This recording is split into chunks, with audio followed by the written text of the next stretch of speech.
Hi, greetings from the Pacific Northwest. Bo here, doing a little video, hoping we can make a thread out of this on what kind of music to help develop your taste in what you like. What kind of sets you on the path to the way you develop your musical taste is what I'm trying to say. For me, in the 1980s, I became kind of bored with music that was popular on the radio at the time. There was way too much synthesizer. I have a hard time saying that word for some reason. I never was. I kind of like now, in retrospect, some of the kind of the hair metal from the era. But back then, I wasn't big into that. It was more like my younger brother was into that kind of stuff. I was more into, like, say, I really like kind of like Billy Idol, the Romantics, NXS. But when I discovered the 1960s music, and that was it for me. And there's kind of a correlation between the Vietnam War and that music of the era. They call Vietnam kind of the rock and roll war. And as the 70s transitioned into the 80s, we went in the 70s, whenever they would depict a Vietnam veteran on television or in the movies, he generally was an outcast. He was maladjusted, drug addict, a criminal, And as we go into the 80s, it starts to morph. It starts to change a little bit. The Vietnam veteran becomes more, like he really was. They were just guys that some volunteered, some were drafted. Did you know that most people that served in Vietnam were volunteers? They weren't draftees. There was a higher percentage of draftees serving in World War II in the military in the United States than the Vietnam era. It's a fact. Now, my dad is a Vietnam veteran. He was drafted. He wasn't that interested in any of that stuff. Did his 2 years and got out. But when I was a kid, back in the 70s, I watched a lot of those World War II movies, To Hell and Back, by Audie Murphy, or The Longest Day, The Bridge at Remagen, Bridge Too Far, Bridge Over the River. A lot of bridges. Why so many bridges in World War II movies? Anyhow, so my grandpa was a World War II veteran, so we talked a lot about that. And I remember one day when I was about 12, I asked my dad, I said, "Were you ever in a war?" And he's like, "Yeah." I'm like, "What war was that?" "Vietnam." And I'm like, "Never heard of it." Because although in the 70s that stuff was still on the news, by the time I'm old enough to kind of remember, when I start to have memories, it was a war between the Vietnamese people, and we didn't watch a lot of news in my house, to be honest with you. So anyhow, this is a long way. This is a big setup to get to where we're going to go. So what I'm going to do is, 60s music was it for me. The correlation between the Vietnam War, the rock and roll war, and the music. Some of these acts that I'm going to show, it has a song that has a strong representation to me. And I had to trim this down because so much of that music was made into TV shows and movies and stuff, was put in that stuff. So some of it's going to be stuff from those shows. And when I discovered the song, it helped me discover a lot of that stuff. And we'll get to that. There's a documentary that HBO did called Dear America, Letters Home from Vietnam, where they had famous actors read letters that soldiers, Marines, sailors, airmen had written home from Vietnam. Famous actors read them, and it had footage and it had rock and roll music in it, made by HBO. You can see the whole thing on YouTube, I believe it or not. Look for the longer version one because it's got a Jimi Hendrix song in it. The other shorter one, they've cut it out for whatever reason, probably for demonetization reasons or something. We'll start with this one. This is the West Coast Pop Art Experimental Band, The Child's Guide to Good and Evil. It's got the World War III song on there, which is just silence. But the song on here that really talks about Vietnam is "A Child of a Few Hours is Burning to Death." Yeah, depicts, like a napalm strike. It's pretty stark. It's pretty, this was an interesting group. It's pretty dark, as it should be. That kind of music was kind of dark in nature. I gotta create a spot over here on the counter to put these down. So, okay, so Buffalo Springfield. This song, for what it's worth, was featured in a lot of Vietnam stuff. The first time I can remember hearing it in anything 60s related would have been the Wonder Years. I always have thought of the song, for what it's worth, as not as an anti-war song, but you could actually look at it as a song that represented both sides. If you look at the ambiguity of it, there's something happening here. What it is isn't exactly clear. There's a man with a gun over there telling me I've got to beware. You could say that, that's a police officer telling you, hey, to the protesters, you got to beware. You could also say it's a guy in an infantry platoon, and this, he's a new guy, and they're telling him, hey, you got to beware, You look out, follow the guy that knows. Listen to the guy that knows it if you want to make it through this stuff. So, Buffalo Springfield. I chose, now, because I purged everything. So I purged everything I have by Creedence Clearwater Revival because I have a CD. So this just represents, there's nothing particularly on here except Susie Q. Susie Q is in the movie Apocalypse Now, which is kind of, I remember when I was a kid, not seeing that in the theater, of course, but when it came on Showtime, I think my grandparents had Showtime. This was like a year after it was released, so 79 or 80. They had cable early. So my uncle and my uncle, also a Vietnam vet, my mom's brother, they decided they were going to watch that movie together, and we weren't supposed to be watching it as kids. I was a little bit older by then, but not old enough to watch that movie, at least in their estimation.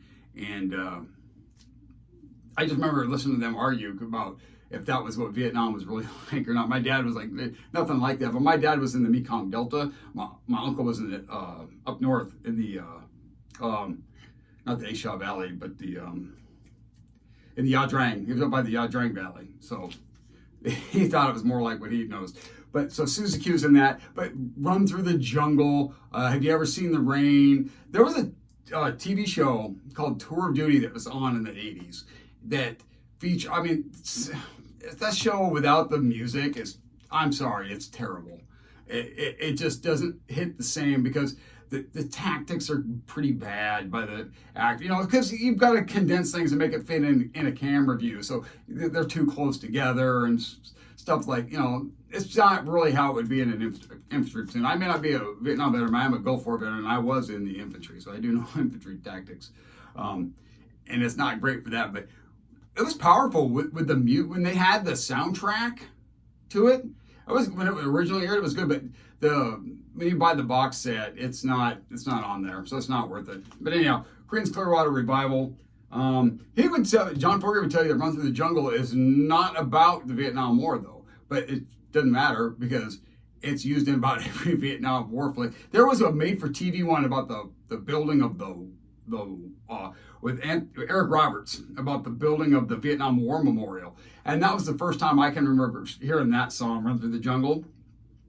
It was depicted and I can't remember the guy's real name, but Eric Roberts' character as he's deplaning and he's walking through the airport. It's done all in slow motion, and that song's playing.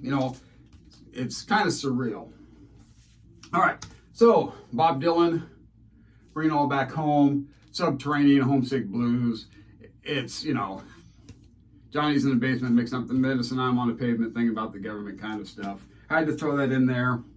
So this is Tim Hardin too, and the song on here, because it was on the Wonder Years, I don't necessarily say it's about, I just wanted to include it. It's not really about the Vietnam War, but his version, If I Were a Carpenter, is my favorite version, and it was featured on the Wonder Years. I love the Wonder Years. When I was back in the 80s, Wonder Years was a show that I watched every single week. Monkees. Yeah, the Monkees had kind of an anti-war song. Last Train to Clarksville. A lot of people say that song is really about a guy who's deserting the military, like, I'm getting out of here, meet me at the station. I don't think so. I think he's telling her, hey, I'm going to Vietnam. I might never see you again. Clarksville's were at one point the 101st was stationed. I don't know if that was the case in the 60s. I know later in my era, that's where the 101st Airborne was stationed, was in Clarksville, Tennessee, or at Fort, whatever it's called. I don't know. I've forgotten a lot of the names of these places now. Sorry, guys. But Last Train to Clarksville. Somebody will correct me. They'll know. Somebody's probably in the 101st. Will go, I didn't know that because I wasn't in the 101st. I wasn't air assault qualified. I think it was more about, hey, I'm going to Vietnam. I might never see you again, kind of thing. So that's at least the way I always looked at that song. Okay, The Doors. You couldn't have a 60s soundtrack without The Doors, right? The opening scene of Apocalypse Now is surreal, right? With the napalm strike and the helicopters going by, it's all in slow motion and it's panning. The camera's panning from one side to the other, and this is the end. Beautiful from the end. But, Light My Fire. The Unknown Soldier. These aren't on that album, but the Doors are a major player when it comes to having their material on those types of movies and shows from the era. Chambers Brothers, Time Has Come Today. The first time I ever heard that song was the Michael J. Fox and, I can remember Michael J. Fox, but I can't remember the more famous actor. Guy that was married to Madonna. Jeff Spicoli is his name. Anyhow, it doesn't matter. The movie they did called Casualties of War, which is based on a true story. So the scene where Michael J. Fox is in the bar, he's trying to report this crime that's gone on, and he gets the ear of the chaplain, so he's drinking a beer, and he's drinking a lot of beer. He's got a pistol sitting on the bar stool, and the song playing in the background of the bar is Time Has Come Today by the Chambers Brothers. So this is the greatest hits. This is Tommy James and the Shondells. I only kept one of their records, and it's one that's got Crystal Blue Persuasion, and you see that in all those 60s shows from the era. But the one that was kind of anti-war is Ball of Fire, and this is the only album that this song appeared on. He talks about he's got a friend going off to war, but he ain't marching anymore, kind of stuff. That's good stuff. I did pull Crimson and Clover, so there's Crimson and Clover quickly.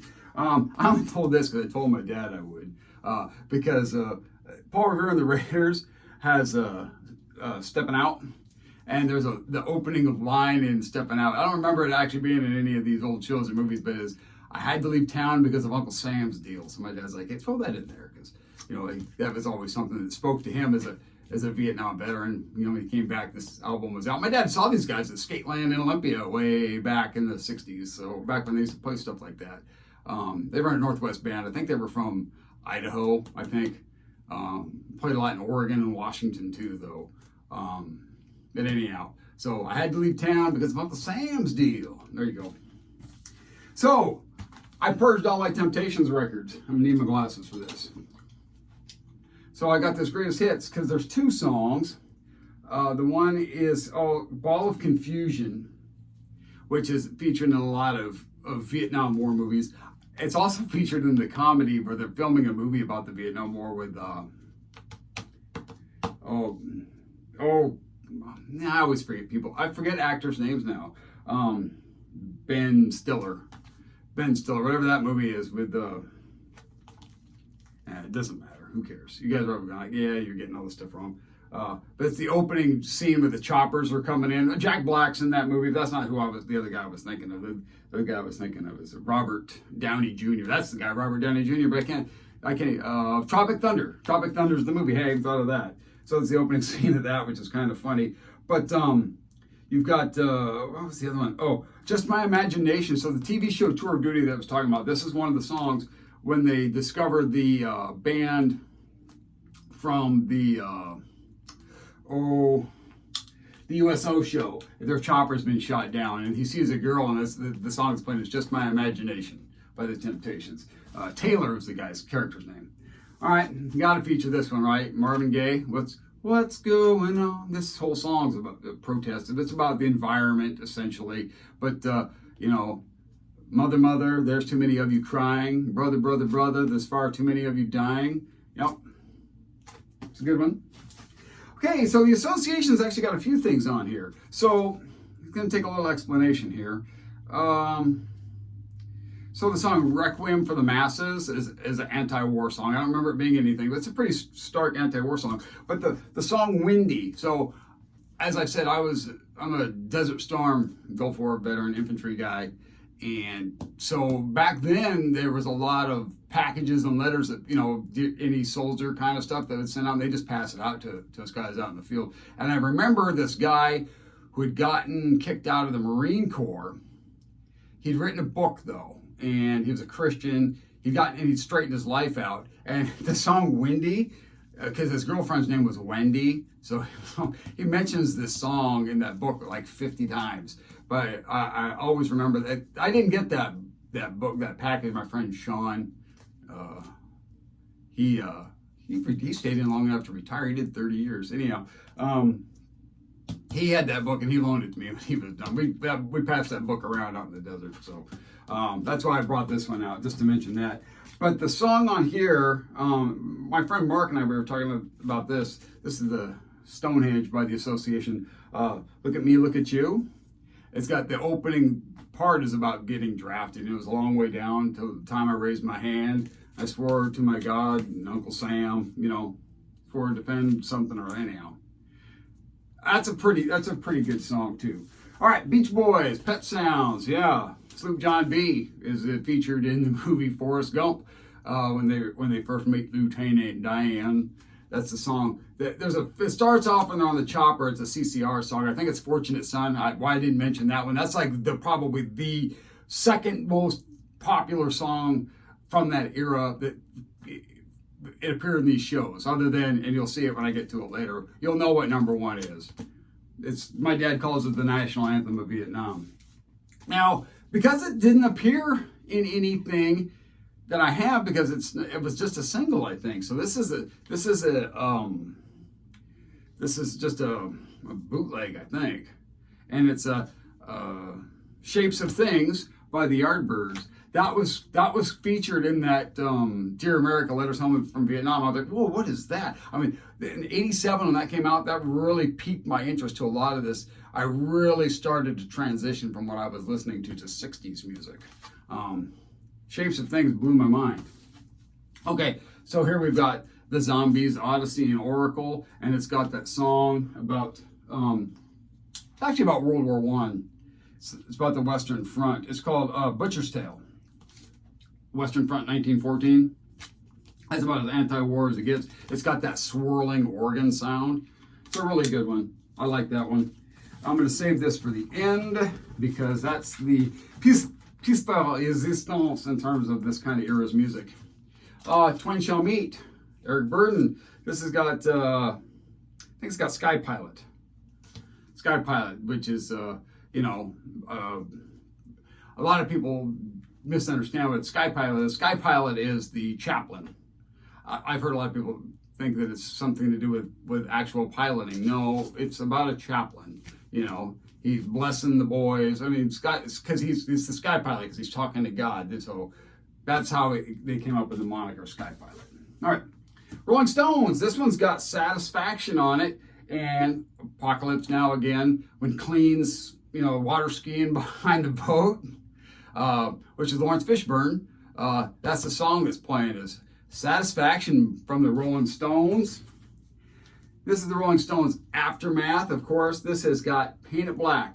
The show Tour of Duty, its theme song is not that, whatever that weird music is associated with now. It was at least the first half of Paint It Black. And that just grabs your attention and pulls you in. What was the other TV show from that era? China Beach. I don't have that anymore. The Supremes Reflections was the theme song to China Beach, which is Dana Delaney's show, which is about nurses. I think it was at Vung Tau, I think. So this is Donovan's Barabba Jaggle. People are like, I don't know how you say that. Well, listen to the song. He says that word 57,000 times. A lot of people know this one because of Atlantis. But this has got To Susan on the West Coast Waiting, which is a guy writing a letter from Vietnam to his girlfriend. I should have brought out Glenn Campbell's Galveston. I didn't grab that. Well, you had to cut some things. Galveston also about Vietnam. But so this is a letter from a guy to his gal. So again, because it was like the thing that really got me the most, struck me the most. This is Tim Buckley, and I had no idea who Tim Buckley was. This is Goodbye and Hello. And the song Once I Was is featured in this letter that a Marine wrote from Khe Sanh to his folks, letting him know that he was okay. And then, he led the first patrol outside of the fire base after the battle, and he was killed. He and 14 of his Marines were killed. Sad. I mean, that's tragic stuff. It is. And this is the song Once I Was a Soldier. Tim Buckley, yeah. I'd have never heard of Tim Buckley had it not been for the video. Okay, so here we got Jefferson Airplane, White Rabbit. White Rabbit's in Platoon. It's in just about everything I can think of. It's always playing in the background when in these scenes from that show. Okay, So here we've got Jimi Hendrix, All Along the Watchtower. This is from Electric Ladyland. This is All Along the Watchtower. It's featured in too many of those shows to just pinpoint. This next one though, Jimi Hendrix, the song "Are You Experienced" is actually featured in. There's Jimmy right there. Hey Jimmy, say what, Jimmy? It's featured in Dear America as well. Hey Joe, where you going with that gun in you? Or not Hey Joe, but Are You Experienced? Have you ever been experienced? Sorry, I lost my head for a second. Same one. I'd have never heard of Love. Well, maybe I did, because you read the books about Jim Morrison, and they always talk about Butterfield Blues Band. They talk about love. But the first time I ever heard a love song, it's Sign DC, which is one of the songs that plays in the background while they're reading a letter. That song is just cuckoo for Cocoa Puffs. When you team it with the stark images of that they're showing, it's powerful. It's a real powerful thing.